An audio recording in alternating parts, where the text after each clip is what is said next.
दोस्तों आज हम आपके दिमाग को तेज करने के साथ साथ आपके दिमाग की सोच की सीमा भी पूरी खोल देंगे। दोस्तों आज हम आपको स्मार्ट टेक्नोलॉजी के प्रोडक्ट फैक्ट्री में बनते हुए दिखाएंगे। ऐसी चीजें फैक्ट्री में बनते हुए दिखाएंगे जिनके बारे में हर किसी को पता होना चाहिए कि ये फैक्ट्री के अंदर कैसे बनते हैं। दोस्तों हम बहुत ही ज्यादा मेहनत कर वीडियो बनाते हैं, इसीलिए हमारी मेहनत का फल आपका वीडियो को लाइक करना और वीडियो को शुरू से लेकर आखिर तक देखना है। तो चलिए वीडियो की शुरुआत करते हैं।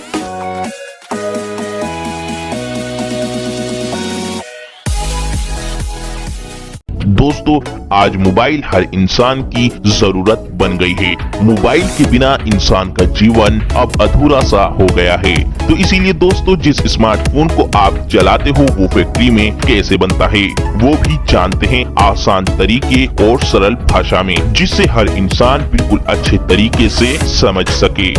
दोस्तों फैक्ट्री के अंदर मोबाइल बनाने के लिए सबसे पहले मोबाइल की बॉडी को तैयार किया जाता है। मोबाइल की बॉडी को तैयार करने के लिए सबसे पहले एक एल्युमिनियम की बड़ी सारी शीट को इस मशीन में रखकर शीट के छोटे छोटे पीस काट लिए जाते हैं मोबाइल के साइज के हिसाब से। फिर इन मोबाइल बॉडी पीस के कवर को जहां जहां से काटना होता है, जहां जहां से होल करने होते हैं और जहां जहां मोबाइल के पेंच लगाने होते हैं वहां पर से इस मशीन की मदद से मोबाइल के इस बॉडी कवर को काट लिया जाता है और छेद कर लिए जाते हैं।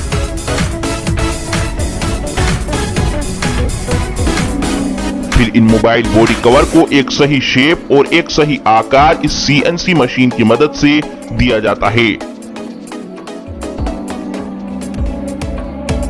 फिर आखिर में इन मोबाइल बॉडी कवर को अच्छी तरह पानी से धोने के बाद मोबाइल के बॉडी कवर बनकर तैयार हैं। मोबाइल की बॉडी तैयार करने के बाद फिर मोबाइल की टच स्क्रीन को तैयार किया जाता है। मोबाइल की टच स्क्रीन को तैयार करने के लिए सबसे पहले फैक्ट्री के अंदर बड़े सारे ग्लास को मोबाइल के साइज के हिसाब से छोटे छोटे पीस में काटा जाता है। फिर इन कटे हुए ग्लास को एक सही शेप दी जाती है। फिर इस ग्लास के ऊपर पॉलिश की जाती है। पॉलिश करने के बाद फिर इन्हें क्लीनिंग प्रोसेस से गुजारा जाता है, जहां पर इन्हें पानी से अच्छी तरह साफ किया जाता है। अच्छी तरह साफ करने के बाद टच स्क्रीन पर कोटिंग की जाती है। कोटिंग करने के बाद ये मोबाइल की टच स्क्रीन पूरे तरीके से बनकर तैयार है। फैक्ट्री के अंदर स्मार्टफोन बनाने के लिए सबसे पहले LCD टच स्क्रीन का विजुअल इंस्पेक्शन करते हैं। दोस्तों मोबाइल के अंदर सारा काम टच स्क्रीन से ही होता है, तो इसीलिए इस टच स्क्रीन का बिल्कुल ओके यानी सही होना जरूरी होता है। टच पैनल ओके होने के बाद इस टच पैनल को कन्वेयर बेल्ट के जरिए आगे भेजा जाता है। यहाँ पर ग्लू मशीन से इस टच पैनल के चारों ओर ग्लू लगाई जाती है और फिर इस टच पैनल को मोबाइल के कवर से जोड़कर आगे भेज दिया जाता है।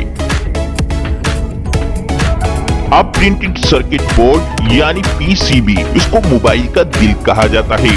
इसी PCB के अंदर मोबाइल के सारे इलेक्ट्रिकल पार्ट जोड़े जाते हैं। सोल्डरिंग के दौरान इसका कोई भी पार्ट डैमेज ना हो, इसीलिए इस पर पेपर टेप लगाई जाती है। फिर इस PCB पर फ्रंट कैमरा और बैक कैमरा को फिट किया जाता है। अब PCB पर वाटर लेवल पेस्ट किया जाता है। ये एक व्हाइट स्टिकर होता है। अगर फोन पानी में गिरा होता है तो मोबाइल की सर्विस के वक्त पता चल जाता है कि ये मोबाइल पानी में गिरा है, क्योंकि पानी में मोबाइल गिरने के बाद इस स्टिकर का कलर रेड हो जाता है। और दोस्तों ये है माइक, मोबाइल का काफी इम्पोर्टेंट पार्ट, जिससे आपके मोबाइल की आवाज दूसरे मोबाइल तक पहुंचती है। इस माइक को PCB के बॉटम एंड पर लगाया जाता है और टॉप पर लगाया जाता है स्पीकर और फिर इस PCB में लगाया जाता है वाइब्रेटर। इसी वाइब्रेटर से ही मोबाइल की रिंगटोन में मजा आता है। और फिर LCD और टच पैनल से इस PCB को जोड़ा जाता है और मोबाइल के साइड में वॉल्यूम बटन और पावर बटन को फिक्स किया जाता है। अब मोबाइल की मिडिल हाउसिंग में वाईफाई और GSM को फिट किया जाता है, ताकि हमारा फोन वाईफाई जोन में जाते ही हाई स्पीड इंटरनेट से जुड़ जाए। अब इस मिडिल हाउसिंग को सेमी असेंबल डिवाइस से जोड़ दिया जाता है।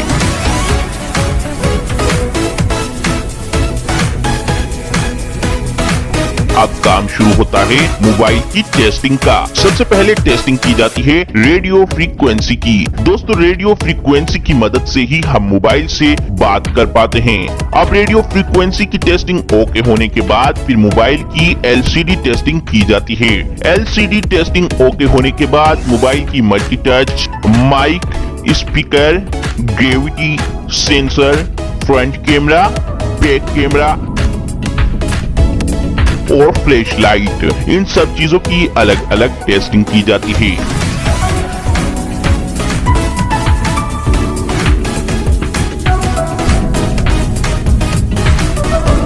ये सब चीजें ओके होने के बाद एक रोबोटिक मशीन इस मोबाइल के फोन के सारे स्क्रू लगाती है। फिर मोबाइल के सारे पैच लगने के बाद आपका स्मार्टफोन बनके तैयार है। अब काम शुरू होता है मोबाइल की पैकेजिंग का। पैकेजिंग लाइन में असेंबल डिवाइस पर इंटरनेशनल मोबाइल इक्विपमेंट आइडेंटिटी यानी IMEI लेवल लगाया जाता है। फिर एक ऑपरेटर पैक हाउसिंग लगाकर डिवाइस की असेंबलिंग कंप्लीट करता है। अब मोबाइल की पूरी तरह से पैकिंग करने के बाद मोबाइल को मार्केट में भेज दिया जाता है।